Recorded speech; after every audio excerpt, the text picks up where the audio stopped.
नमः परमकल्याण नमः परममंगल वासुदेवाय शांताय यदूनां पतये नमः.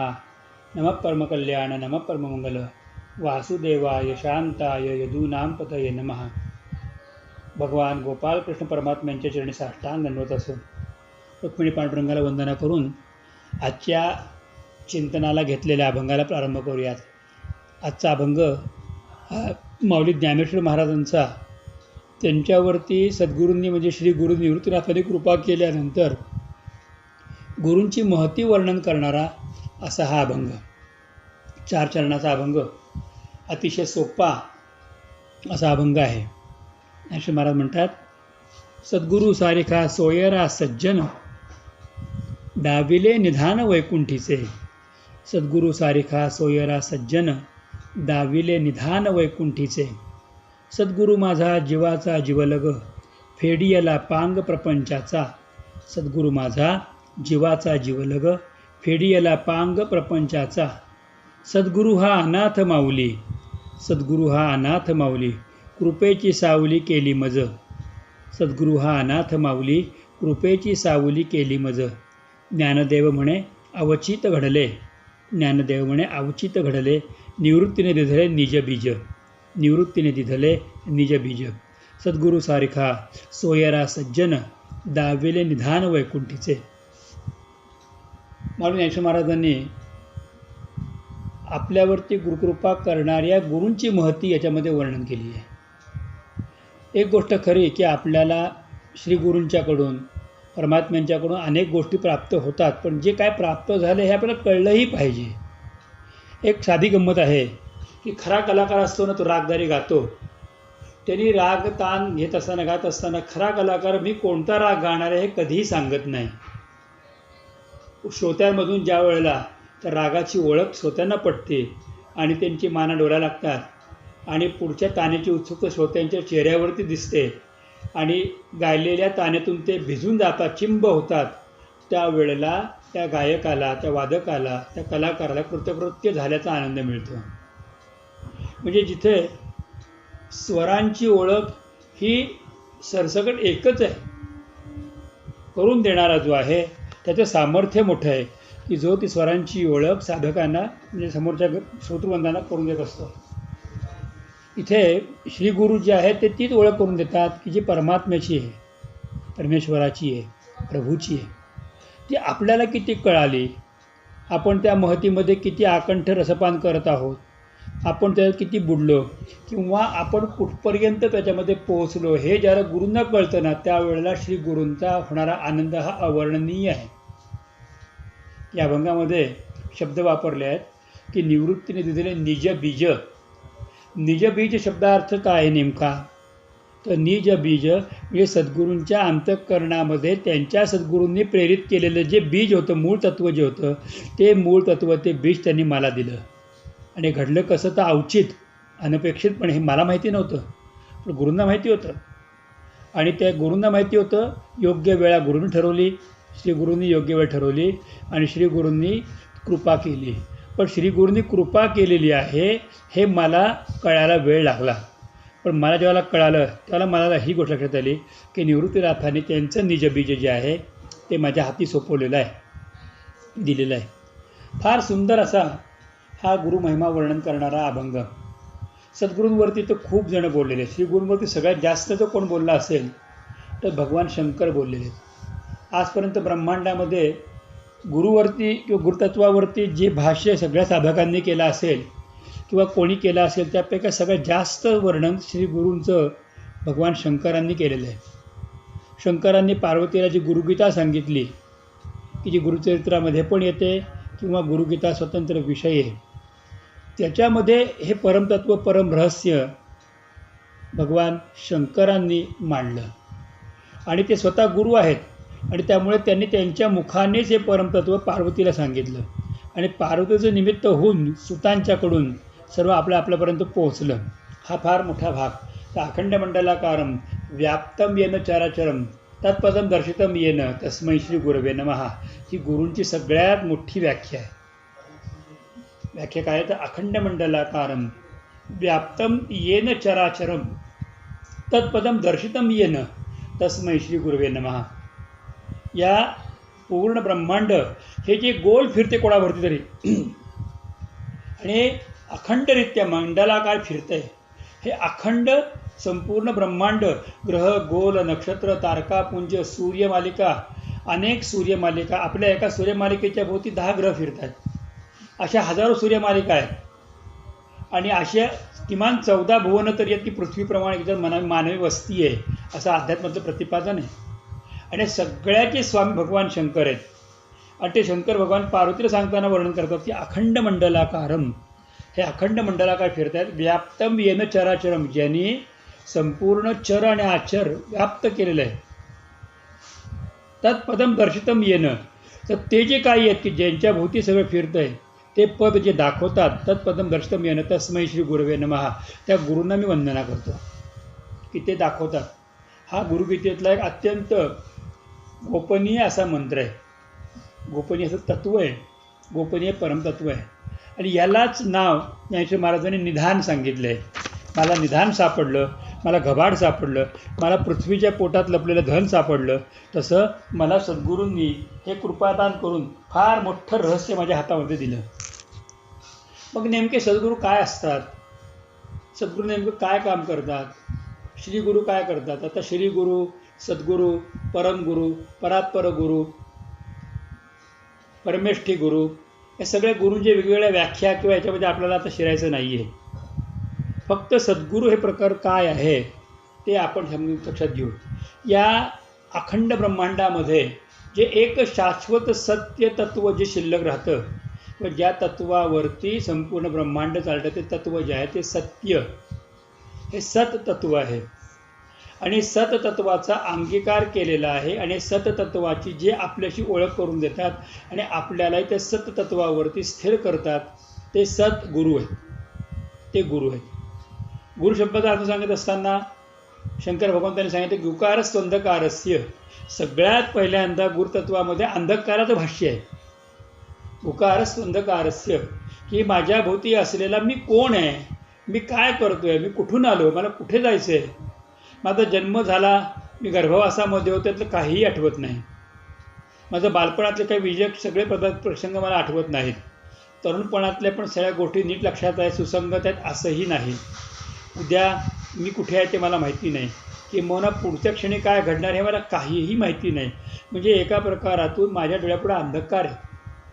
माझं आयुष्य संपूर्ण जाईल, संपल्यानंतर माझं पुढं काय होईल, मी कुठे जाईल, मला नेमकं काय आहे, मृत्यूनंतर माझं होतं काय, या शरीराचं नेमकं होतं काय, हे शरीर कुठे जातं, किंवा हे शरीर ज्याला मी खूप जोपासलं ते शरीर ज्या वेळेला लोक जाळतात किंवा पुरतात, त्यावेळेला या शरीराला काही यातना होतात का, काही त्रास होतो का, ते मला कळतं का, किंवा मला काय प्राप्त करायचं एकही गोष्ट मला माहिती नाही.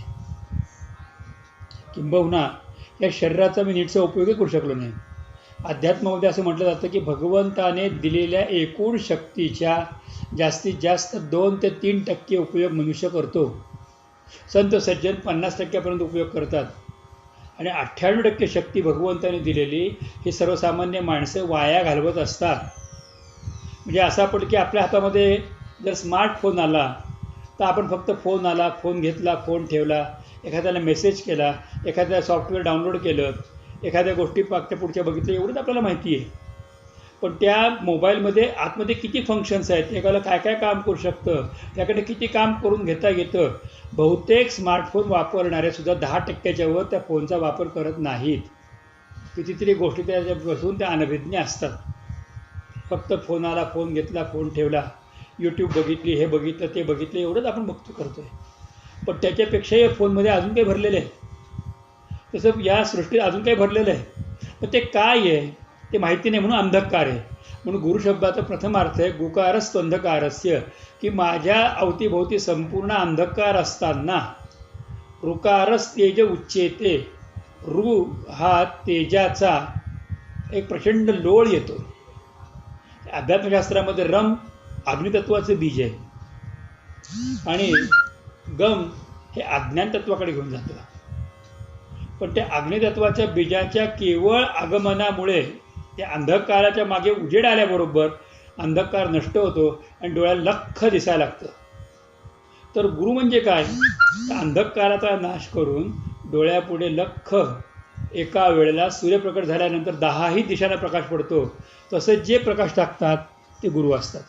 उकारस्त्वंधकारस्य ऋकारस्तेज उच्यते अज्ञानतिमिरांधस्य ज्ञानांजलशलाकया. दुसऱ्या एका श्लोकामध्ये म्हटले अज्ञानतिमिरांधस्य, अज्ञानाचा तिमिर अंधकार, पापाचा अंधकार, ज्ञानांजलशलाकया, एक छोटीशी काडी त्याला ज्ञानाचं अंजन लावलेले ती डोळ्यामध्ये फिरवतात आणि चक्षुर्मीलितं येन, आणि ती डोळ्यात फिरल्याबरोबर आपले डोळे उघडतात. तस्मै श्री गुरुवे नमः. त्या गुरुना मी वंदना करतो. किंवा गुकारस्वंधकारस्य ऋकारस्तेज उच्यते अज्ञानग्रासकं ब्रह्म तस्मै श्री गुरुवे नमः. अज्ञानाचा ग्रास गिळून टाकतात, अज्ञानाला खाऊन टाकतात, ते परब्रह्म श्री गुरु आहेत.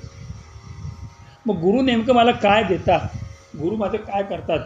त्याच्यात गुरुरायांची कृपा, गुरूंचं वैशिष्ट्य, गुरूंचं स्वरूप हेच आहे. ते बोलत काहीच नाहीत. माणसाला वर्ण काहीही बदलवत नाहीत. त्याचा चेहराही तोच राहील, डोळे तेच राहतील, हातपाय कान नाक त्वचा तेच राहतील. त्याला बदलतील ते त्याला आतून पूर्णपणे बदलून टाकते. बाह्य कसं आहे त्याला त्याच्याबद्दल काहीही घेणं नाही की देणं नाही. खूप सुंदर दिसणारा म्हणजे गुरु कृपा करतील, आणि एखादा बावळट दिसणारा आहे, किंवा तिरळा आहे, किंवा आंधळा आहे, किंवा दात पडलेला आहे, किंवा पुढचा दात पडलेला आहे, पाठीत कुबड आहे, किंवा कुबार कृपा करणार नाही असं नाही. ते बाह्य काहीच बघत नाही, ते अंतःचक्षु बघतात.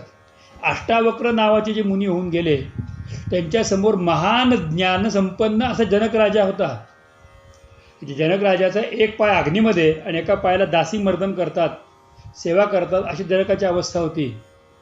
जो जगज्जननी भगवती सीतेचा पिता आहे तो जनक. पण जनकाच्या पुढे ज्याला अष्टावक्र मुनी आले तर ते कसे होते, तर 8 ठिकाणी वाकडे होते. त्या शरीराला कुबड होतं, डोळे थोडेसे खोबणीतनं बाहेर आले होते, गालाची हाडं वर दिसत होती, मानगुट अशी पुढे आली होती, कोपरे असे आत वळले होते, पाठीत बाक होता, कमरेमध्ये बाक होता, बोलताना वाणी तोतरी होती, आणि चालताना पाय फेंगडत फेंगडत चालायचे, उलटा सुलटा पाय टाकत टाकत चालायचे. असे अष्टावक्र मौनी चालवता येत नाही, तुम्ही हातामध्ये काठी घेऊन ऐन तारुण्यात आले. त्यांना बघून जनक राजा हसला. ते हसल्याबरोबर जनक राजाला अष्टावक्र मुनींनी उभा आडवा छेडला. तुझ्याकडे काय ज्ञान आहे, तू हसलास ते कोणाला? माझ्या देहाला चामडीला हसला. तू माझ्यातलं काय पाहिलं होतं? आणि नंतर खरी कृपा केली ती जनकावरती जे अष्टावक्र मुनींनी केली. त्याला परिपूर्ण ज्ञानी केलं, परिपूर्ण त्याला परमतत्वाचा अधिकारी केलं, त्याला खऱ्या अर्थाने वैष्णव केलं. आपण भागवतामध्ये बघितलं जडभरतांनी राजा रघुगणाला ज्ञानी केलं. किंबहुना आपण भागवतामध्ये अनेक उदाहरणं बघितली आहेत की ज्या उदाहरणाच्या मध्ये आत्मदेव ब्राह्मणाला एका साधूने फळ पण दिलं आणि त्याला 2 शब्द सांगून ज्ञान पण दिलं होतं. नंतर ते गोकर्णाने विस्तृत केलं. तर ही गोष्ट जी आहे ही गोष्ट सांगत असताना अनेक ठिकाणी आपल्याला कळतं की सनकादिक मुनींनी अनेकांना ज्ञान दिलं, अनेकांना त्या परमतत्वाची ओळख करून दिली. आणि कृष्णाला पण आपण काय म्हणतो, कृष्णम वंदे जगद्गुरुम, कृष्णाला जगद्गुरू शब्दाने म्हणतो. त्याचं कारण काय आहे, तर भगवान श्रीकृष्णांनी सुद्धा गोपनीय असं परमज्ञान अर्जुनाला दिलं. इति गुह्यतमं शास्त्र विधमुक्तं मया नघ एतद् बुद्ध्वा बुद्धिमानस्यात् कृतकृत्यस्य भारत. असं म्हणून भगवान श्रीकृष्णांनी सर्वात गोपनीय जे ज्ञान होतं पुरुषोत्तम योग, तो पुरुषोत्तम योग म्हणजे काय हे अर्जुनाला फक्त सांगितलं. मला काय वेळेला आश्चर्य वाटतं की जर 5 पांडव सगळे जवळचे होते आणि सगळ्यात जास्त धर्माविषयी वागणारा धर्म होता, मग त्याला का नाही ज्ञान दिलं? सर्वात शक्तिसंपन्न आणि ज्याच्या शक्तीवरती भयंकर विश्वास आहे अशा भीमाला का नाही ज्ञान दिलं? ज्याच्याकडे उत्तम आयुर्वेदाचं ज्ञान आहे आणि जो आयुर्वेदाचा पारंगत आहे, किंबहुना ज्याच्या रसविद्येमध्ये किंवा ज्याला एखादी व्यक्ती बघितल्यानंतर त्याच्या मनात काय चाललं आहे त्याच्यात अनेक जन्माच्या गोष्टी कळायच्या त्याला, तर नकुलाला का नाही ज्ञान दिलं? ज्याला अश्वशक्ती सर्वात जास्त होती, किंबहुना ज्याच्या शस्त्र तयार करण्याच्या क्रियेला जो शस्त्र तयार करायचा त्याला तोड जगात कोणाची नाही, अशा सहदेवाला का नाही ज्ञान दिलं? मग ज्ञान द्यायला अर्जुनाची निवड का केली?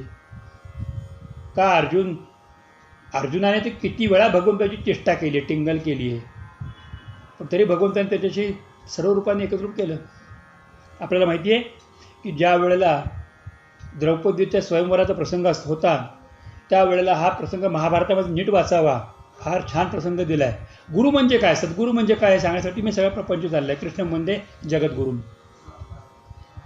तर त्यावेळेला ज्या वेळेला मत्स्यभेद करायचा, तर एका अल्हाट यंत्राला, म्हणजे पंख्यासारख्या यंत्राला तो मासा फिरत होता. खाली पाण्याचा मोठा थाळ होता आणि त्या थाळामध्ये पाणी होतं आणि त्या पाण्याला व्हायब्रेशन दिलं होतं, तरंग दिले होते. सतत त्या तरंग याचे त्याच्या तरंग येत राहायचे पाण्यावरती. आणि प्रत्येक यांनी काय करायचं तर पाण्यात बघायचं आणि वरती बाण मारायचा आणि वरती गोल फिरणाऱ्या माशाच्या डोळ्यावरती बाण लागला पाहिजे, ही अशी विचित्र परीक्षा होती.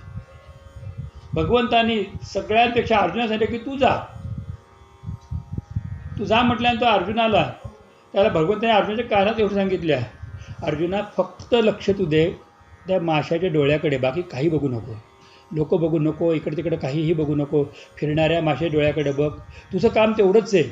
आणि तू त्या माशाला बरोबर बाण मारायचा आहे.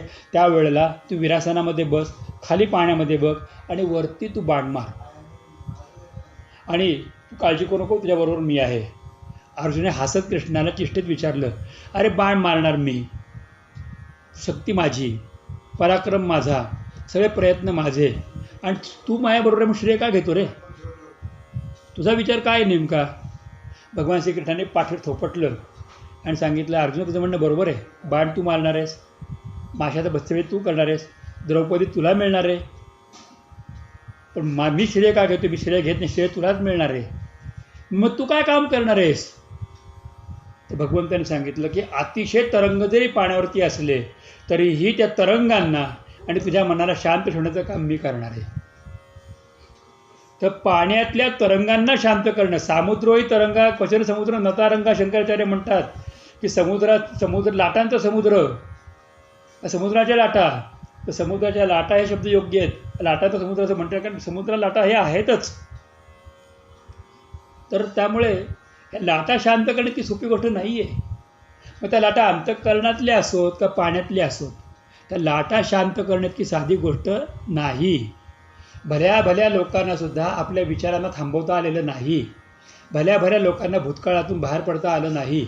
भल्या भल्या लोकांना हा असा का वागला, हा असा का वागतो, हा असं काय झालं, या विचारातून बाहेर पडता येत नाही.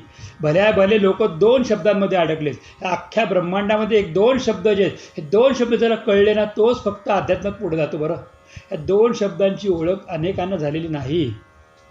किंबहुना जन्माला येणाऱ्या युगामध्ये आणि त्या कालखंडामध्ये क्वचित एखादा असतो की ज्याला 2 शब्द कळतात. हे 2 शब्द कोणते आहेत तर 2 शब्द, एक शब्द, पहिला शब्द मी आणि दुसरा शब्द आहे माझे. हे ते 2 शब्द आहेत की ज्यांची ओळख साधकाला झाल्याशिवाय त्याला परमार्थाचं यथार्थ ज्ञान म्हणजे भगवंत कधीच दिसत नाही. सद्गुरूंचं निजबीज काय आहे तर हे मी आणि माझे याच्यातून ते बाहेर काढतात. ज्ञानेश्वर महाराजांनी ज्ञानेश्वर दिले की मी माझी आईसी आठवण, विसरले जयाचे अंतःकरण, पार्था मनुष्या माझी जाण संन्यासी निरंतर. मी माझी आईसी आठवण, विसरले जयाचे अंतःकरण, पार्था मनुष्या माझी जाण संन्यासी निरंतर. तोच खरं जिंकला की मी आणि माझ्यातून बाहेर पडला. नाही तर मी कोण आहे शेवटपर्यंत कळत पण नाही, पण सोडतही नाही. आणि माझे कुठे आहे, थांबायचं कुठे हे लोकांना कळत नाही.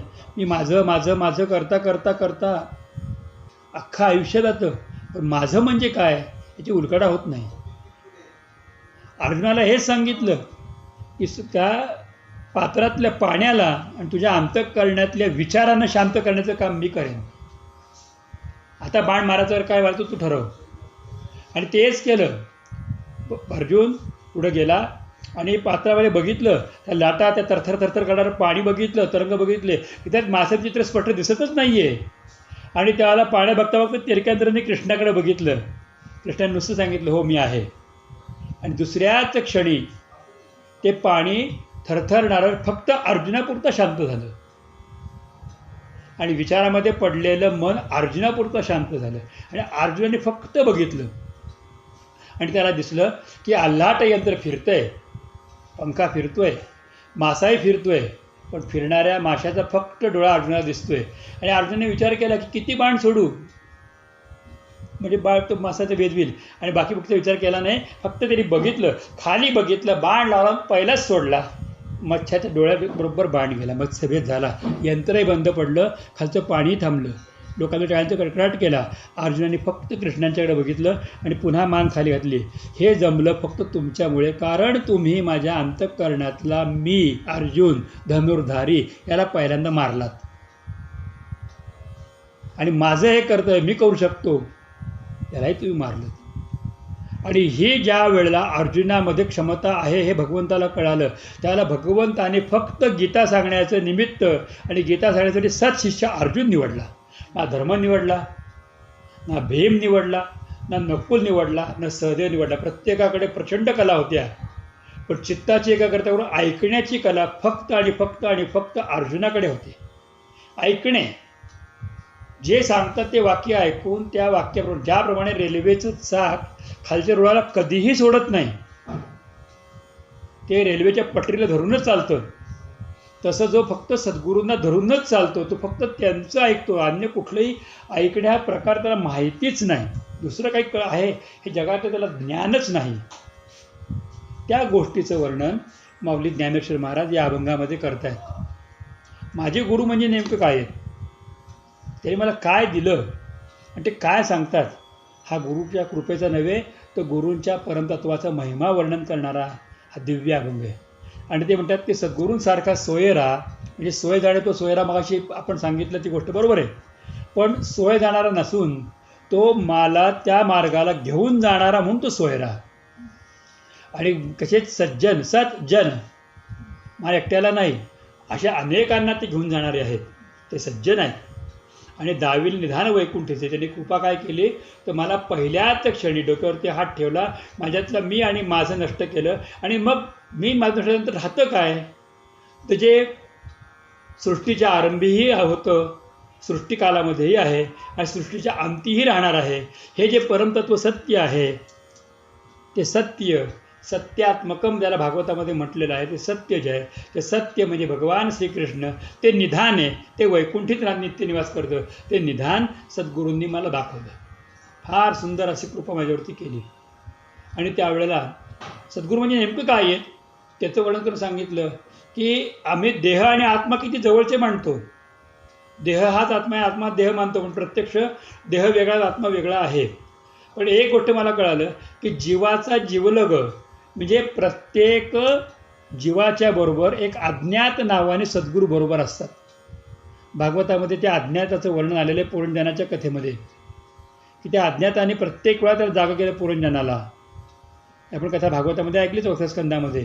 तर तो अज्ञात जीव जो आहे तो आम्ही प्रत्येक वेळा त्याला कॉन्शियसनेस म्हणतो, आपल्या इनर कॉन्शियसनेस, आपल्या आतला तो कॉन्शियस ठेवणार आपल्याला, तो जीवाचा जीवलग सद्गुरू आहेत. आणि त्यांच्या कॉन्शियसला मी सतत सामोरं गेल्या कारणामुळे, त्या कॉन्शियसला मी सतत फील करत असल्या कारणामुळे, मी ते अनुभवत असल्या कारणामुळे फेडियाला पांग प्रपंचाचा मला प्रपंचामध्ये अडकावं लागलं नाही. पांग फेडला म्हणजे प्रपंचातून बाहेर काढलं. प्रपंच म्हणजे तरी काय हो, नवरा बायको मुलं गाडी घोडा पैसा कमवणं म्हातारपण हे प्रपंच आहे का तर अजिबात नाही. प्रपंच शब्दाचा अभिप्रेत अर्थ अध्यात्मातला आहे की प्रपंच, पंच म्हणजे पाच, पाच म्हणजे कुठले तर शब्द स्पर्श रस रूप गंध हे पाच तत्व, आणि त्याला मदत करणारे पंचकर्म, कर्मेंद्रिय, त्यात वाणी आहे, नाक आहे, हात आहेत, त्वचा आहे, डोळे आहेत, कान आहेत, या सगळ्यांच्या मिळून मला माझ्यासारखं ऐकायला मिळावं. लोक माझ्यासाठी मला जे पाहिजे तेच लोकांनी बोलावं,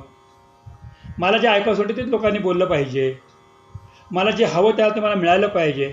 मला आज ही खायची इच्छा झाली, आत्ता मला मसाला डोसा खायचा आहे की तो मिळालाच पाहिजे, मला आता स्पर्श करायचा आहे की झालाच पाहिजे.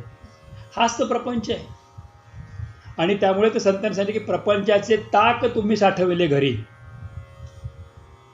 प्रपंचाचे ताक तुम्ही साठवले घरी असं एकनाथ महाराज म्हणतात. आणि माखण माखण संतोने खाया छाग जगत बापराजी म्हणून कबीरजी महाराज म्हणतात. छाज म्हणजे प्रपंच हे जगतामध्ये अडकलेलं आहे, प्रपंचाचे ताक तुम्ही साठवले घरी. आणि नामदेवराय महाराज त्याच्या पुढची कमाल करून सांगतात. नामदेवराय महाराज एक अभंगा म्हणतात की कान्हा तू इतका लबाड आहेस ना की आमच्या काही वासुरे प्याली म्हणून सांगशी आणि उद्या ताक नाही आम्हासी. अशी आहे, अशी तू अवस्था कुठली आमची की कान्होबा तू आवेळी दूध काढून पितोस आणि वासुरे प्याली म्हणून सांगसी उद्या ताक नाही आम्हासी. अशी आमची अवस्था केलेली आहे. म्हणजे प्रपंचामधल्या एवढीशी गोष्ट जरी मागे पुढं झाली, साधं नेहमीची चव भाजीला आली नाही. आज तुझं लक्ष नव्हतं कुठंतरी, नेहमीसारखी भाजी झाली नाही, एवढासा गुळाचा खडा कमी पडला, फोडणी थोडं तिखट कमी टाकायला पडलं पाहिजे होतं. आज मीठ जरा जास्त झालं, म्हणजे जरा चव न्यूट्रलपासून डावीकडे गेली की लगेच जीभ ओरडती, आणि न्यूट्रलपासून प्लसमध्ये गेली काय आज मूड फार भारी होतं, काय विशेष, हा लगेच चर्चा सुरू होती.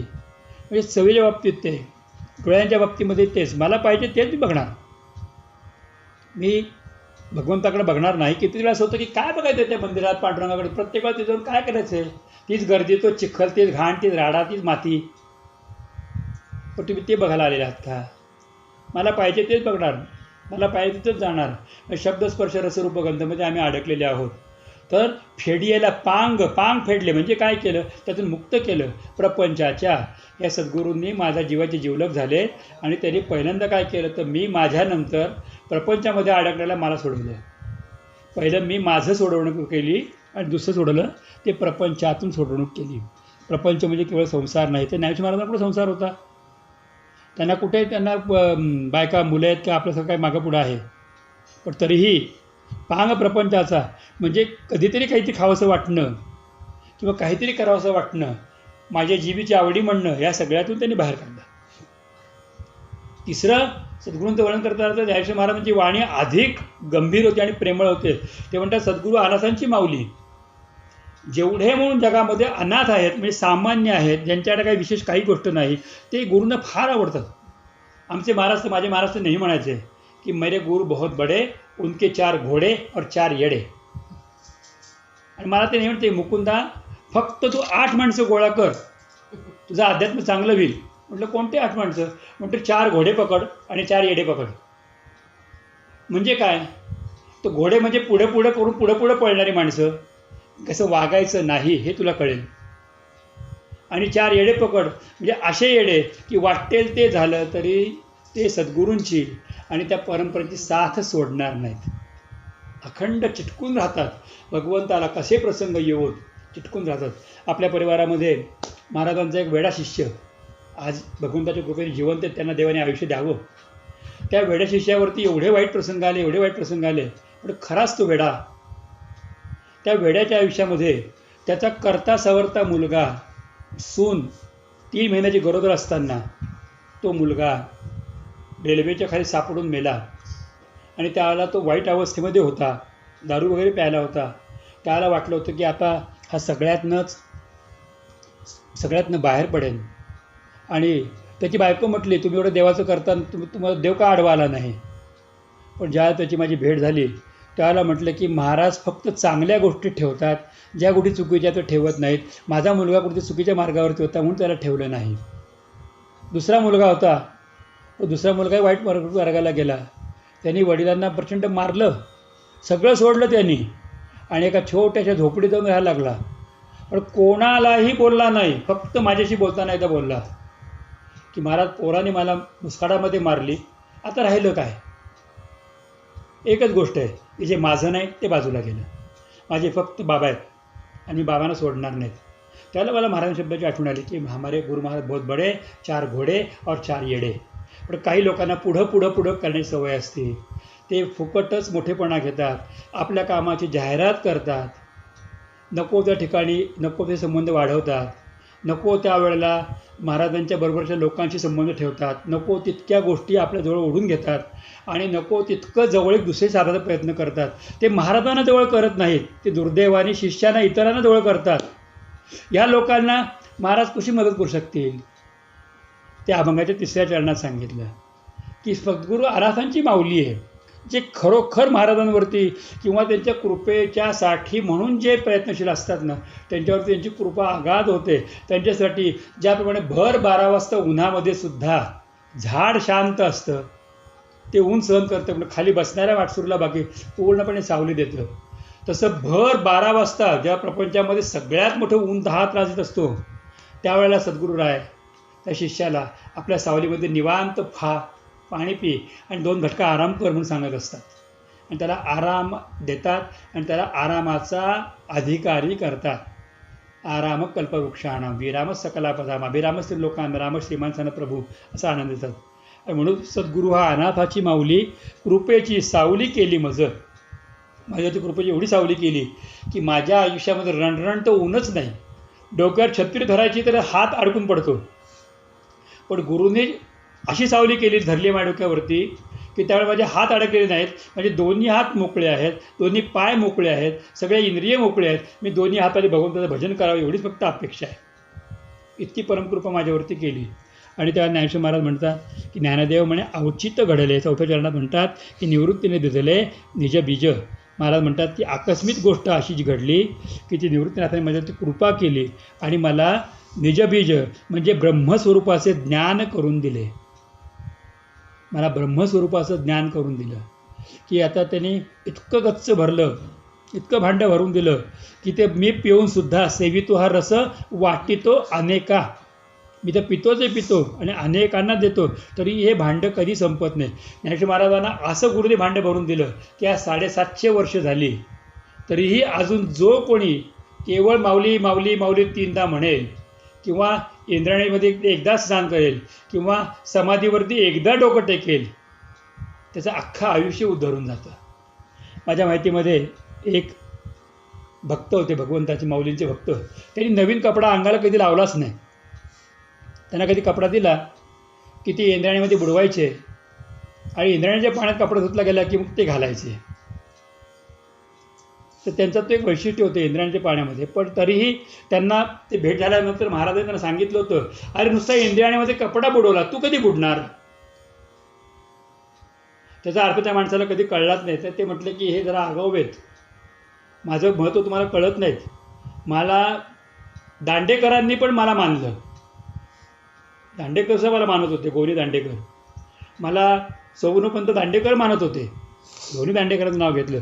मला धुंडा महाराज मानत होते, मला सखाराम महाराज आंबळेकर मानत होते, मला हे महाराज मानत होते, मला ते महाराज मानत होते. फक्त माझ्याबद्दल मी ज्यांचा गुरुमंत्र घेतला तेच महाराज मला मानत नाही. तर ते म्हणतात की तू इंद्रायणीमध्ये कपडे बुडवले, तू कधी बुडणार? मी तर महिन्यातून एकदा इंद्रायणीमध्ये स्नान करतो. ते नंतर भांडं एकदा फिरत फिरत माझ्यापर्यंत येऊन पोचलं होतं आणि विचारलं होतं की मला महाराज असं म्हटलं, त्याचा अर्थ काय आहे? म्हटलं त्याचा अर्थ एकच आहे की म्हटलं पसायदानामध्ये एक 8वीची ओवी आहे ना, आणि ग्रंथोपजीव्य विशेष लोक हे दृष्टादृष्ट विजय व्हावीजी, एवढी फक्त तुम्ही म्हणू नका, म्हणजे तुमचं हे बरोबर होईल, पसायदान होईल. म्हणजे हां बरोबर आहे महाराज, मोठे महाराज पण मला हेच म्हटले होते की ही ओवी तू म्हणू नको. पण ते का ते कारण सांगितलं नव्हतं.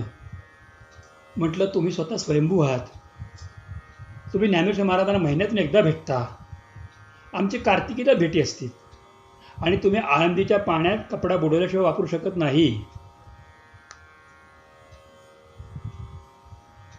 आपल्या कपड्याचा मळ आळंदीचं पाणी धुवू शकतं इंद्रायणी, मग अंतःकरणाचा मळ धुतला जाणार नाही का? अंतःकरणाचा मळ धुतल्या जाण्यासाठी फक्त आणि फक्त मनापासून डोकं टेकायचं आहे आणि सद्गुरूंनी माझ्यावरती काय कृपा केली ती आठवायची आहे. नुसतं गुरूंना दोष देणं किंवा गुणदोष पाहणं हे आपलं कर्तव्य नाही. एखादं रागवतात गुरु, पण का रागवले, त्याच्यामागचं नेमकं कारण काय आहे, त्यातून माझी काय त्यांना घडवायचं आहे, मला कसं पुढं न्यायचं आहे, हे सगळं कळलं पाहिजे.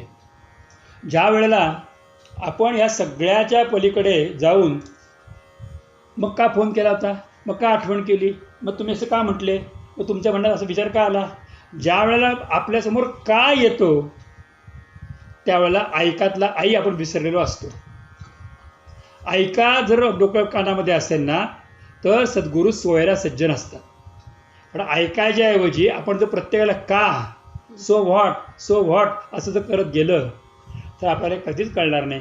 ज्ञानेश्वर महाराज म्हणतात की मला अवचित त्यांनी कृपा माझ्यावरती केली, माझ्या नकळत कृपा केली आणि त्यांनी निजबीज म्हणजे ब्रह्मस्वरूपाचं ज्ञान मला दिलं, हे परमतत्व दिलं. आणि मला आता कळालं की अंतःकरणातला अंधकार जायला वेळ लागत नाही, सगळ्यात जास्त वेळ लागतो त्या 2 शब्द आपल्या आयुष्यातून निघून जायला आणि तिसरी अनुभूती यायला. ते 2 शब्द म्हणजे मी आणि माझे, हे 2 शब्द गेले पाहिजेत. आणि तिसरी अनुभूती म्हणजे प्रपंच बाजूला पडला पाहिजे. प्रपंचाचे ताक तुम्ही साठवले घरी, कल्पनेची राहटी सोडा, धन्यतोची योगी, किंवा अनेक वेगळे उदाहरणं मगाशी आपण चर्चा झाली होती. या सगळ्यातनं बाहेर पडलं पाहिजे. तर गुरुकृपा काय आहे, माझ्या सद्गुरूंनी कृपा काय केली आणि सद्गुरू नेमकं परमतत्व काय आहे, हे माऊलींनी या अभंगामध्ये दिलं, सांगितलं. सगळ्यात मला आवडलेला आहे तो शब्द की सद्गुरू अनाथाची माऊली आहे. ज्ञानी लोकांना सद्गुरू काही देत नाही. तुम्ही मुळातच ज्ञानी आहात, तुम्ही मुळातच रोजचे दर्शन करता, तुम्ही दरवेळेला पंढरपूरला जाता, दरवेळेला कार्तिकीला आळंदी पंढरपूर करता, तुम्ही त्या इंद्राणीमध्ये आंघोळ केलेले आहे, तिथं पाणी बुडवलं आहे, तिथं तुमचे हाडं पण तिथंच पडणार आहेत, कपडे त्यात ओले होत आहेत. तुम्ही लाईनीमध्ये धक्काबुक्की करून तिथल्या ऑफिसरची ओळख काढून समोर डोकं टिकून पण येतात गर्दीमध्ये, इतकी तुमची ताकद आहे. पण तुम्हाला माऊली भेटणार आहे का, ही ताकद तुमची आहे का?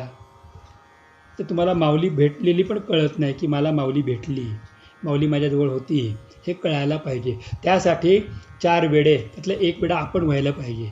ते वेड लागलं पाहिजे. झाली बाई वेडी दरबार गुरूंचा झाडी, या कवितेप्रमाणे, या काव्याप्रमाणे झालं पाहिजे. तर त्यावेळेला सद्गुरू ही अनाथाची माऊली होतात. आणि त्यावेळेला ते अशी सावली करतात की संसाराच्या रणरणत्या उन्हामध्ये सुद्धा त्या साधकाला उन्हाचा यत्किंचित ताप, झळ किंवा कुठल्या प्रकारचा त्रास लागू देत नाही. अशा सद्गुरूंनी माझ्यावरती कृपा केली. ते 3 कृपा केल्या. पहिली कृपा केली की मला वैकुंठाचं निदान दाखवलं. दुसरी कृपा केली की मला सावली दिली आयुष्यभरासाठी. आणि तिसरी कृपा केली की त्यांना जे प्राप्त झालं त्यांच्या गुरूंकडून ते संपूर्ण दिले, संपूर्ण माझे हाती, सगळं माझ्या हातात दिलं, ते निवृत्तीने दिले निजबीज. प्रार्थना हीच करूयात की गुरुराया, मी तुम्हाला ओळखलं नाही, पण ज्ञानेश्वर महाराजांच्या या अभंगामुळे माझ्या अंतःकरणामध्ये माझ्या गुरूंनी मला काय दिलेलं आहे ह्याची आज मला जाणीव झाली. प्रार्थना एवढीच आहे की उरलेल्या आयुष्यामध्ये माझ्या हातून सद्गुरूंची निष्ठापूर्वक सेवा व्हावी. शेवटचा श्वास त्यांचं स्मरण करता करता, आणि शेवटचा श्वास त्यांचं कार्य करता करता, आणि शेवटचा श्वास त्यांचंच नाम मुखामध्ये घेता घेता, त्यांनी दिलेलं नाममंत्र जपता जपता शेवटचा श्वास परिपूर्ण व्हावा, एवढीच कृपा त्यांनी करावी. त्यांनी केलेली आहे, त्याचं आचरण मी करावं, एवढी प्रार्थना करून वाणीला विश्राम देतो. झालेली सेवा सद्गुरुनाथ माऊलींच्या चरणी अर्पण करून वाणीला विश्राम देतो. पुंडलिका वरदे हरी विठ्ठल, श्री ज्ञानदेव तुकाराम, श्री पंढरीनाथ भगवान की जय, माऊली ज्ञानेश्वर महाराज की जय, श्री गुरु गोविंद महाराज की जय, श्री सद्गुरु केशवदत्त महाराज की जय, सद्गुरुनाथ भगवान की जय, सर्व संतन की जय. जय गोपाल कृष्ण भगवान की जय.